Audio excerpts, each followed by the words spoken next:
Welcome and thanks for joining us today. You are listening to the Restoria Podcast produced by Lower Columbia Preservation Society. LCPS protects historic structures and sites, promotes active stewardship of historic properties, and supports preservation education in the Lower Columbia region of Oregon and Washington. Restoria Podcast is pleased to bring you a variety of local voices today as we discuss vault lights. Enjoy.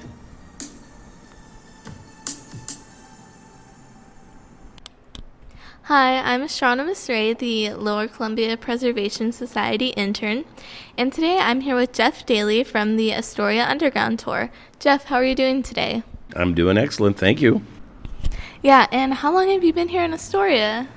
Well, I wasn't born here, but I was raised here. 1951. I've been here almost 68 years now, except for the 30 years that I left. Went to California. Lived down there, and then I came back to Astoria to retire here. Yeah, and to give our listeners some context real quick, can you briefly explain what sidewalk vault lights are? Well, sidewalk vault lights are something we see, of course, here on the streets of Astoria as you walk around. Where we have really a big attraction towards the street vault lights is that we do underground tours here. And that's a big part of our tour is talking about these lights, because I've always believed, growing up here as a kid, I've always loved them. I've loved them even more as an adult and in my later years. And it's just something that I think is very special to Astoria, as it is to other cities. But I think we really need to try and keep them here working. And my dream, of course, is to have them all lit with underneath lighting. Not too long ago, when I was collecting research for this project, I spoke with you about the vault lights. So what originally sparked your interest about them? I think the same thing that interests me about the underground of Astoria. You would sit there and be walking across these vault lights, and you would look down at them, and I would always wonder, I wonder what's underneath there. I wonder is there somebody down there? What's going on down there? Well, in my later years, when I was 15 years old, which would have been in the early 60s, I got a job at Lynx Sporting Goods right there in downtown Astoria and Commercial. And I found out what those street lights were for. They were able to let light come through underneath the sidewalks. So if you didn't have electrical or gas back in the old days, it provided a light source. So I worked in the basement of Lynx a lot, where I would do inventory control, and that's where all the product came down, was through the sidewalks, through those metal doors you see in the sidewalks. But they always had street lights there where they would use for showing some light underneath. And do you feel like the Underground Tour sort of helped reinforce that interest? Well, actually, when I moved back to Astoria about 11 years ago, I had immediately came back, saw Astoria sort of in a new eye, because I'd been gone for so long. But I saw things that I was familiar with, like the street vault lights. And I loved them as a kid, and I found out I loved them more now. And I started going around and seeing what sort of sad condition they had become, broken out, chipped. A lot of them were being filled in with cement.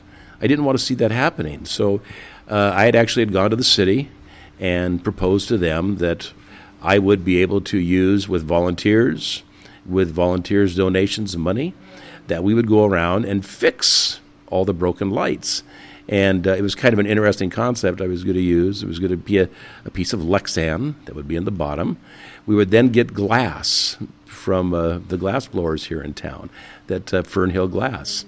They had glass they made. They were called Astoria teardrops.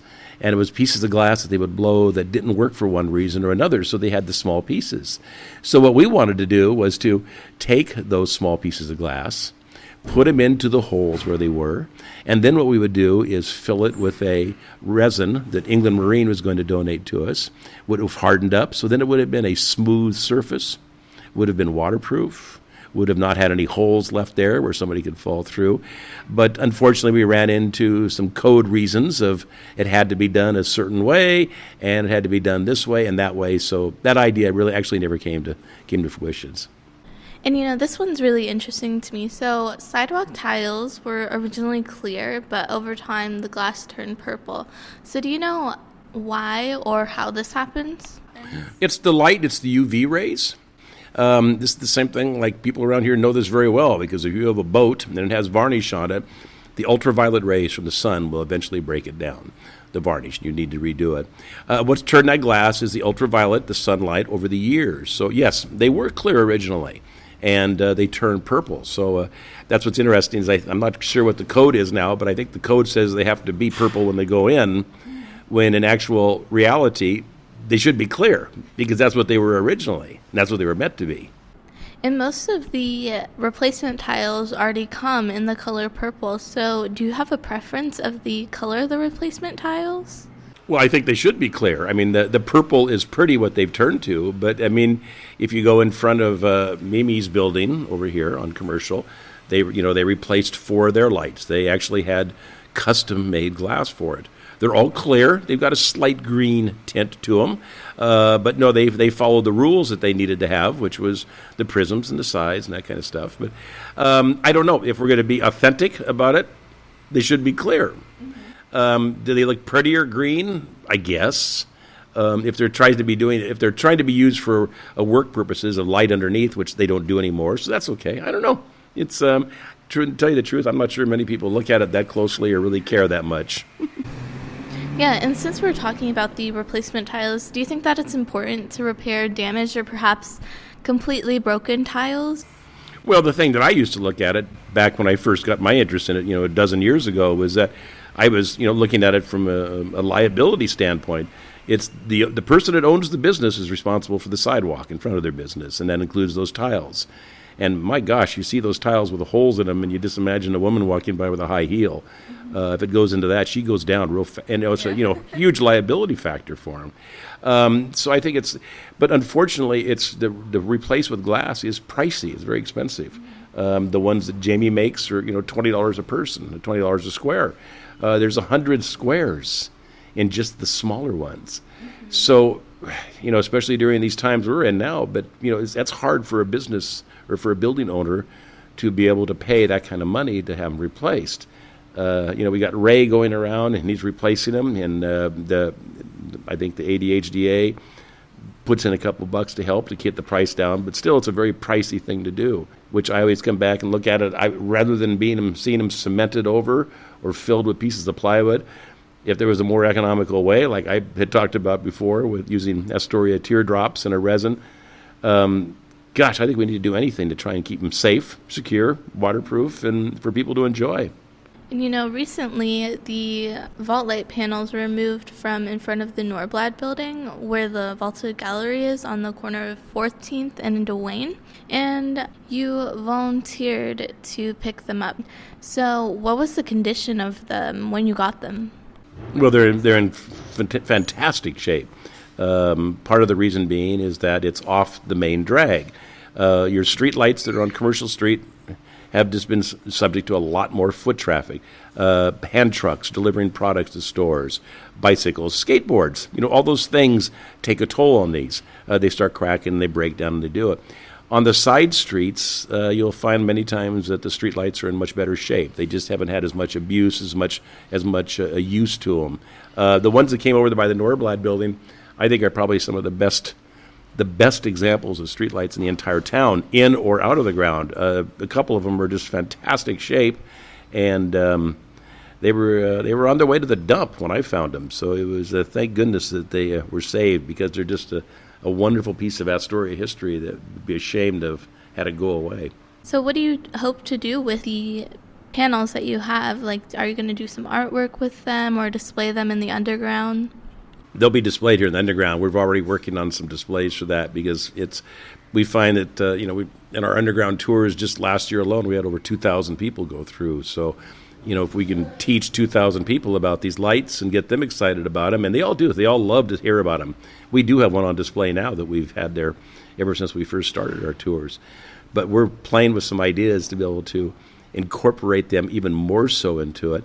And then Holly from the jewelry store, Holly is taking broken pieces and she's making jewelry.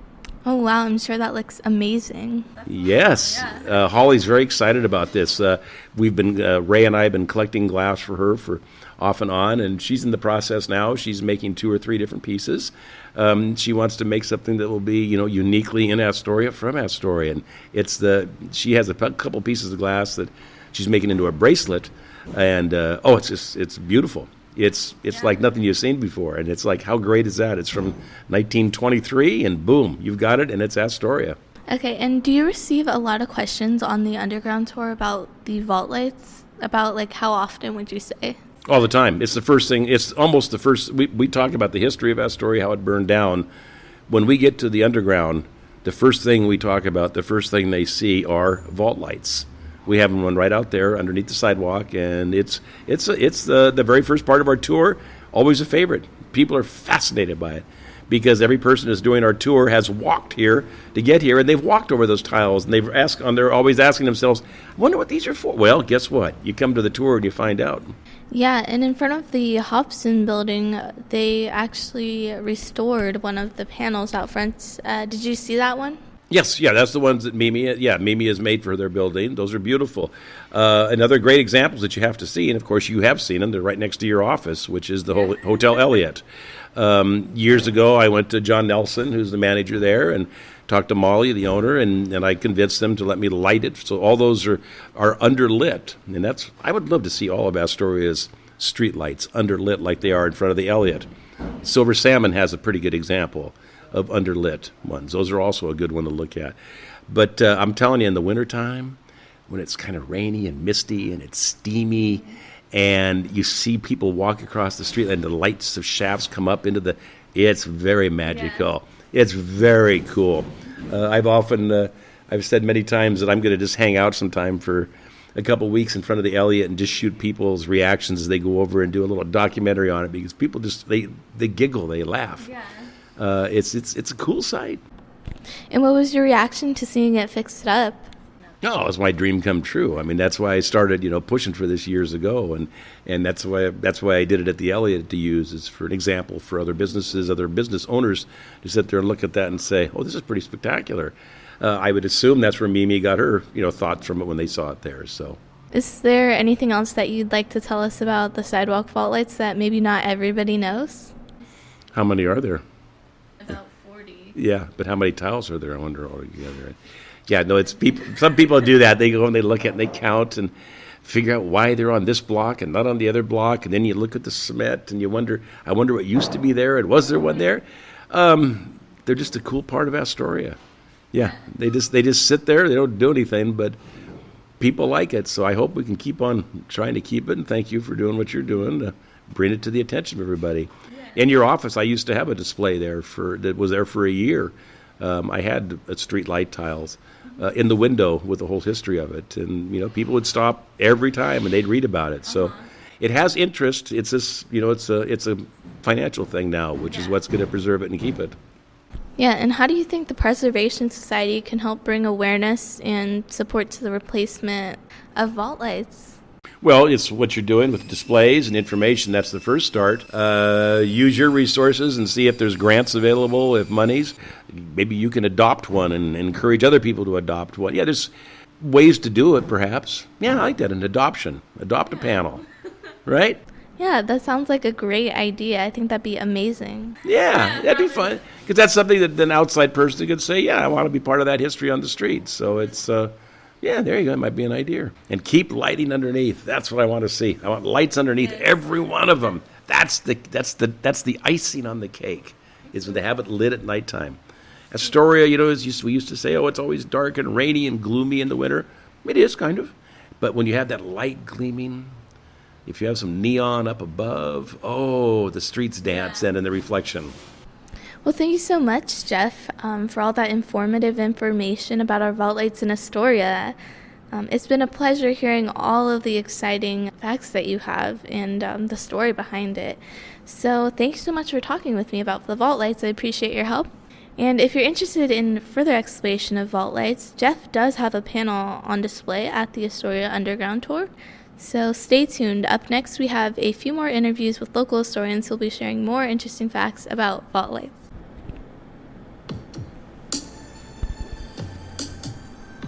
And that does it for this episode of the Restoria Podcast, produced by Lower Columbia Preservation Society. For more information on vault lights and other topics, please visit lcpsociety.org and consider becoming an LCPS member. Thank you for listening.